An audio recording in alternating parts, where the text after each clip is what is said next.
Il nous reste 15 minutes. Donc nous allons probablement écouter 3 autres déclarations nationales.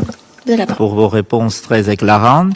À un moment où l'efficacité des Nations Unies en matière de prévention et de consolidation de la paix est de plus en plus remise en question, y compris dans les situations où des accords de paix sont à portée de main, mais demeurent fragiles, comment renforcez-vous le rôle proactif du secrétaire général tant en matière d'alerte précoce que d'accompagnement et d'institutionnalisation des processus de paix afin de les rendre irréversibles? Nous nous associons également aux préoccupations des pays vulnérables telles d'exprimées par le Kyrgyzstan pour les pays sans littoral et par les Philippines pour les pays à revenus intermédiaires. Merci. I thank the distinguished representative. Je remercie l'Arménie. Monsieur Sall. Merci beaucoup, monsieur le représentant de l'Arménie. C'est toujours le même sujet important sur l'alerte précoce, sur la prévention, sur la médiation, qui doit être une action de tous les jours et qui doit nous prévenir des conflits. Donc, il serait important, cette action est déjà engagée par l'ONU, mais il faudra renforcer certainement ce pôle diplomatique majeur pour la prévention contre les conflits et surtout la médiation.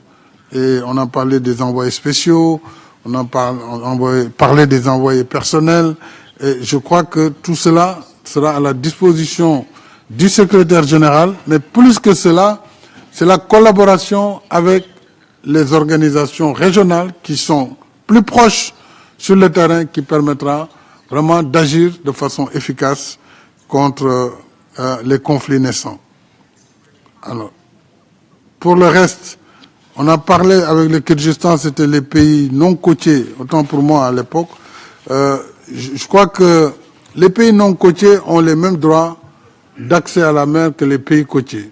La Convention sur les droits de la mer indique très bien que ces pays doivent obtenir les facilités nécessaires pour le transit, mais également pour que des barrières indues ne bloquent pas le commerce international et surtout ne créent pas de charges additionnelles par rapport à leur activité principale, activité nationale. Et dans beaucoup de régions, déjà, ces pays non côtiers travaillent avec les pays côtiers dans des cadres pour l'accès à des ports, le développement de ports secs et surtout les corridors de transport pour pouvoir faciliter le transport des marchandises et des biens. Voilà ce que je voulais dire sur ça. Merci. I now give the floor to the... Merci. Je donne la parole à Cuba, suivi de la Namibie et la Fédération de Russie. Je vous remercie, Madame la Présidente. Monsieur Macky Sall, nous reprenons à notre compte les questions posées par le mouvement des non-alignés, le G77 et la OSIS, et nous voudrions poser ces questions supplémentaires à titre national. Elles ont déjà été posées d'une certaine façon par d'autres délégations, mais nous voudrions peut-être vous permettre d'aborder certaines questions que vous n'avez pas pu développer. Face à l'escalade de conflits, face aux propos de plus en plus belliqueux, qu'est-ce que vous feriez comme secrétaire général pour promouvoir une culture de paix, de règlement pacifique des différends et du principe de non-emploi de la force? Comment est-ce que vous pensez garantir le traitement, la protection des droits humains impartial, universel, en évitant tout deux poids, deux mesures? Je vous remercie. Je remercie le représentant de Cuba, Monsieur Sall. Merci beaucoup, monsieur le représentant de Cuba, pour votre question. Sur la protection des droits humains, je crois que j'en ai beaucoup parlé. Nous allons au besoin renforcer les moyens sur ce chapitre et éviter le double standard également. Je crois l'avoir déjà dit. Ça devrait être une conduite permanente de l'organisation. Pour le reste, nous devons être une vigie sur la protection des droits humains dans tous les pays où ces droits sont violés. Donc c'est ce que je souhaite dire. Et pour corriger tout à l'heure, revenons sur la question, je crois, de la Côte d'Ivoire, pour la position d'Isilweni, je rappelle que c'était la demande africaine, c'était d'avoir deux postes de membres permanents avec droit de veto et 2 postes additionnels de membres non permanents. Je ne voulais pas travestir la position africaine, je voulais juste la rappeler. Donc, ce qui montre que voilà, le sujet est sur la table.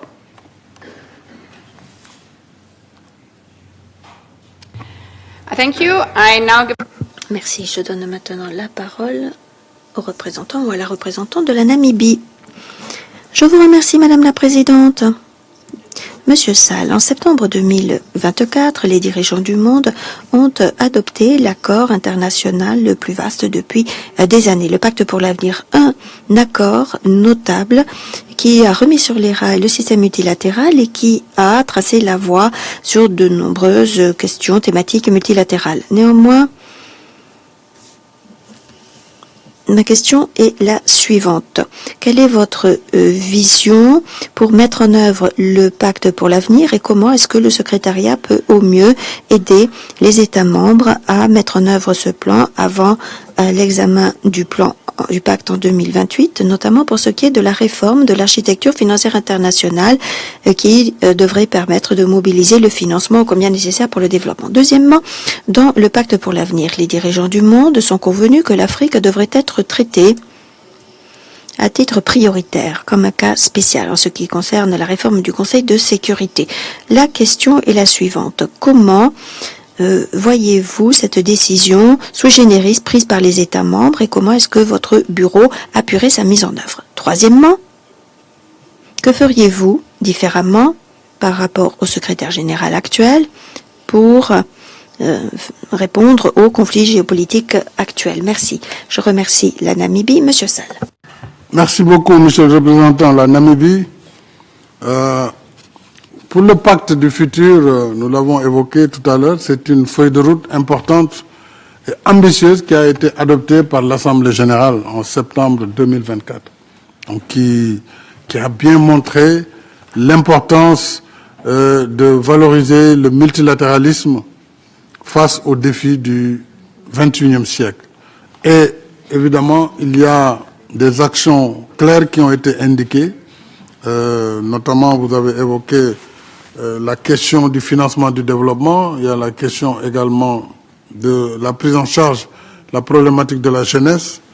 Nous devrons mettre l'accent aussi sur la paix et la sécurité, le développement durable, qui renvoie à l'action climatique, la réforme de la gouvernance mondiale qui nous ramène aussi toujours à la réforme de la nouvelle architecture financière internationale et la problématique du numérique, donc la coopération numérique, tout en réaffirmant l'importance du droit international. Donc le pacte pour l'avenir offre une opportunité de refonder la confiance entre les nations et de revitaliser l'action collective. Nous mettrons en œuvre cette action commune qui a été votée, c'est une résolution de l'Assemblée générale, donc nous allons vraiment apporter tout notre concours pour la mise en œuvre de ce pacte du futur. S'agissant, oui, des priorités, l'Afrique bien sûr est toujours une priorité sur le financement du développement, sur la sécurité, sur la lutte contre le terrorisme, etc., etc. Mais l'Afrique aussi a des possibilités, l'Afrique a des opportunités qu'elle offre. Elle est aujourd'hui, par exemple, le réservoir des minéraux critiques sur la transition écologique. Elle a un rôle à jouer. Elle aura besoin de valoriser ses ressources, créant la valeur ajoutée et l'emploi, je l'ai dit tantôt.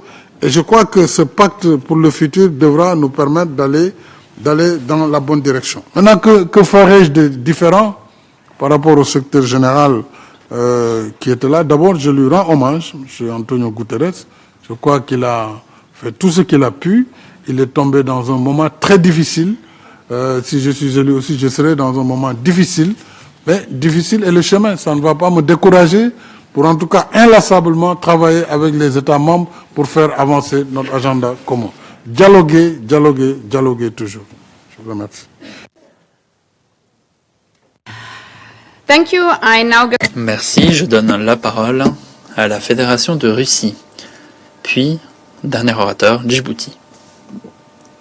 Madame la Présidente, merci. La Fédération de Russie pense qu'il est indispensable de choisir le meilleur candidat possible, la meilleure candidate qui correspondra aux normes les plus strictes de professionnalisme, de compétence et d'attachement aux principes consacrés par la Charte dans leur ensemble et dans leurs liens. À la lumière des questions qui ont déjà été posées, nous allons nous limiter à la question suivante. Tout d'abord, Monsieur Macky Sall, selon vous, le secrétaire général doit-il se baser sur les décisions de l'Assemblée générale qui ne sont pas consensuelles et qui outrepassent le mandat confié à l'Assemblée générale dans le cadre de la Charte, surtout lorsque des questions sont examinées par le Conseil de sécurité? Deuxième question. Pensez-vous que les principes de la Charte de l'ONU peuvent être arrangés selon une hiérarchie avec des plus importantes et moins importantes selon le secrétaire général, comme le principe de détermination ou le principe de l'intégralité des règles? Je vous remercie de votre attention. I thank the distinguished representative of the Russian Federation. Please. Je remercie la Fédération de Russie, Monsieur Sall. Merci beaucoup, Madame la représentante de la Fédération de Russie. Je ne fais pas de commentaires sur ce que vous avez dit sur les normes pour le choix du secrétaire général. En ce qui concerne votre première question, le secrétaire général doit-il se baser sur les décisions de l'Assemblée générale qui parfois ne sont pas consensuelles? Nous avons deux types de résolutions au niveau des Nations Unies. Des résolutions contraignantes que vote le Conseil de sécurité sur les questions qui lui sont soumises, particulièrement les questions de paix et de sécurité.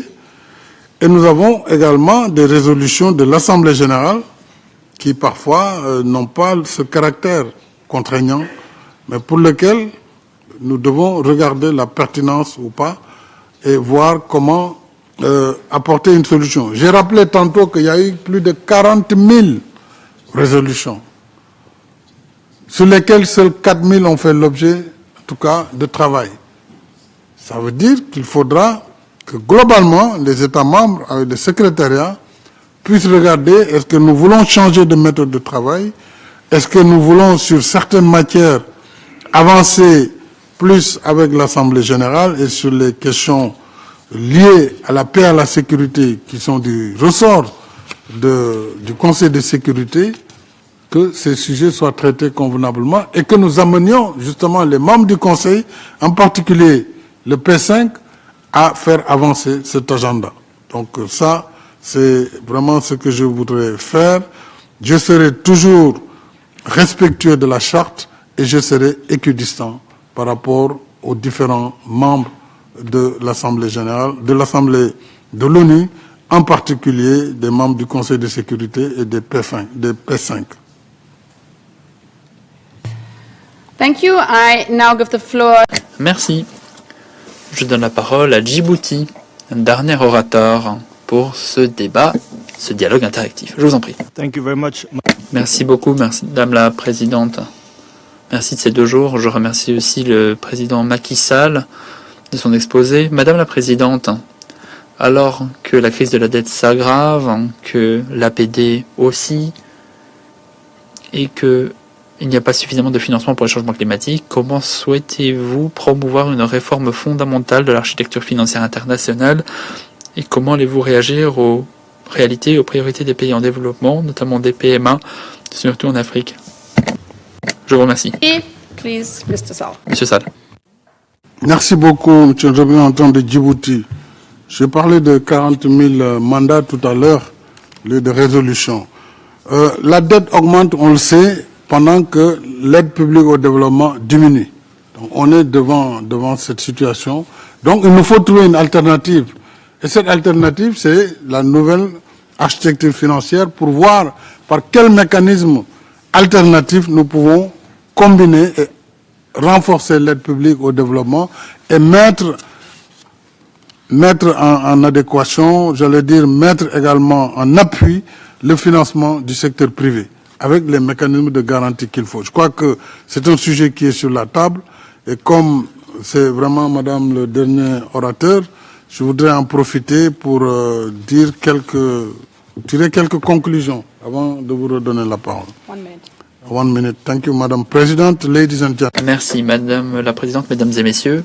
Le monde et les défis de notre temps nous rappellent une vérité indispensable.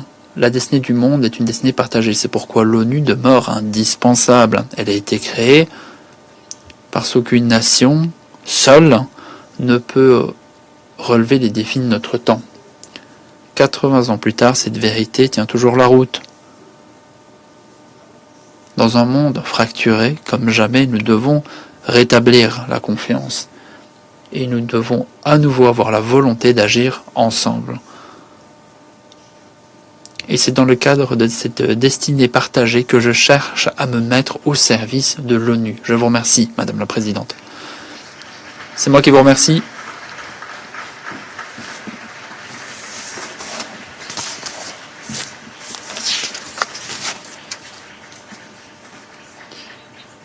Merci, Monsieur Sall.